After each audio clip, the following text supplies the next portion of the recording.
వందేహం కామదం ప్రభం లీలా విగతం విశ్వం ఏన తస్మై నమో నమః.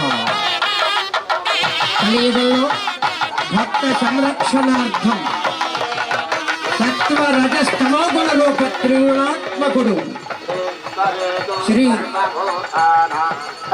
హరిహర హిరణ్యగర్భ త్రిమూర్త్యాత్మక స్వరూపం శ్రీ వీరవేంకట సత్యనారాయణ స్వామి వారి దివ్య రథం హోమధూమో భవాన్ రేణు వేదానాం ధ్వనిరేవచ.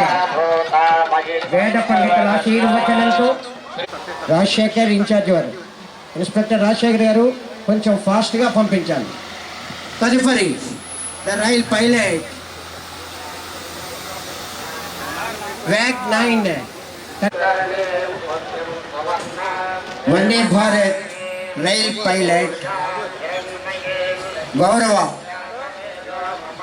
భారత ప్రధాని సంక్షేమాభివృద్ధి వైపు నడిపిస్తూ పల్లె పండుగ అనే నినాదంతో పల్లె పల్లెన పండుగ వాతావరణాన్ని తీసుకువచ్చిన ప్రభుత్వ లక్ష్యాన్ని ప్రతిబింబిస్తూ తరలి వస్తోంది మన ముందుకు జిల్లా నీటి యాజమాన్య సంస్థ వారి శకటం డ్వామా శకటం. తదుపరి మన ముందుకు వస్తోంది district forest officer forest department great green wall.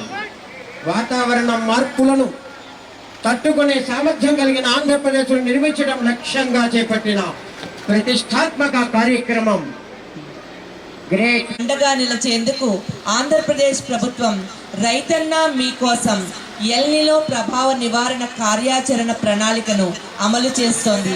ఈ కార్యక్రమం 2026 ఆగస్టు 7వ తేదీ నుండి ఖరీఫ్ సీజన్ మొత్తం రాష్ట్రంలోని అన్ని రైతు సేవా కేంద్రాల స్థాయిలో నిర్వహించబడుతోంది.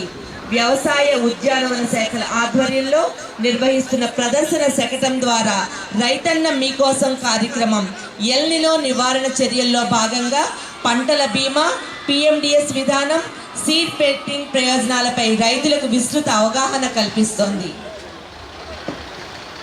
Project Hanuman healing and nurturing units for monitoring aid and nursing of wildlife. ప్రతి ప్రాణికి రక్షణ, ప్రతి జీవికి భద్రత. ప్రకృతితో కలిసి అడుగులు వేస్తేనే భవిష్యత్తు భద్రం. ఇప్పుడే మనకి వారి సందేశం ద్వారా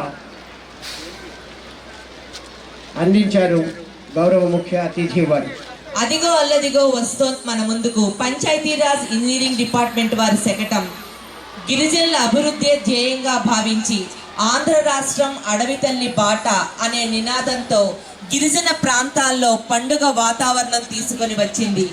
ఆంధ్రప్రదేశ్లో మారుమూల గిరిజన గ్రామాలకు రోడ్డు సౌకర్యం కల్పించడమే లక్ష్యంగా మన రాష్ట్ర ముఖ్యమంత్రి వర్యులు శ్రీ నారా చంద్రబాబు నాయుడు గారు మరియు డిప్యూటీ సీఎం శ్రీ పవన్ కళ్యాణ్ గారు అడవి తల్లి బాట కార్యక్రమానికి శ్రీకారం చుట్టారు.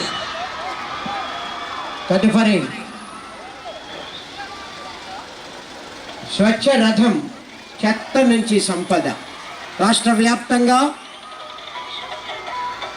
660 మండలాల్లో స్వచ్ఛ రథాలు అందుబాటులోకి వచ్చాయి. కోట్ల విలువైన వ్యర్థాల సేకరణ. జూలై 2025లో స్వచ్ఛ రథం కార్యక్రమాన్ని పైలట్ ప్రాజెక్టుగా ప్రారంభించి సక్సెస్ అయినటువంటి విజయం స్వచ్ఛ రథం. అదిగో డిజిటల్ భారత్. డిజిటల్ ఆంధ్రప్రదేశ్ నిర్మాణంలో భాగస్వాములుగా నిలుస్తున్న కాకినాడ జిల్లా ప్రభుత్వ పాఠశాలలు. కాకినాడ జిల్లా విద్యాశాఖ సమగ్ర శిక్ష ఆధ్వర్యంలో ప్రభుత్వ పాఠశాలలను ఆధునిక సాంకేతిక పరిజ్ఞానంతో తీర్చిదిద్దుతూ విద్యార్థులే రేపటి ఆవిష్కర్తలు అనే లక్ష్యంతో ముందుకు సాగుతోంది. 34 PMC పాఠశాలల్లో ఆధునిక సైన్స్ ల్యాబ్లు ఏర్పాటు చేసి ప్రయోగాల ద్వారా విద్యార్థులకు శాస్త్రీయ అభ్యసనాన్ని అందిస్తున్నారు. ఇదిగో ఈ బాల శాస్త్రవేత్త లేత చేతుల్లో రూపుదిద్దుకున్న ఒక రోబో గౌరవనీయులైన ఉప ముఖ్యమంత్రి వర్యులు శ్రీ పవన్ కళ్యాణ్ గారు ముందుకు వచ్చి సెల్యూట్ చేస్తోంది. ఇది కేవలం ఒక రోబో కాదు, మన ప్రభుత్వ పాఠశాలల్లో పుట్టుకొస్తున్న శాస్త్రీయ ఆలోచన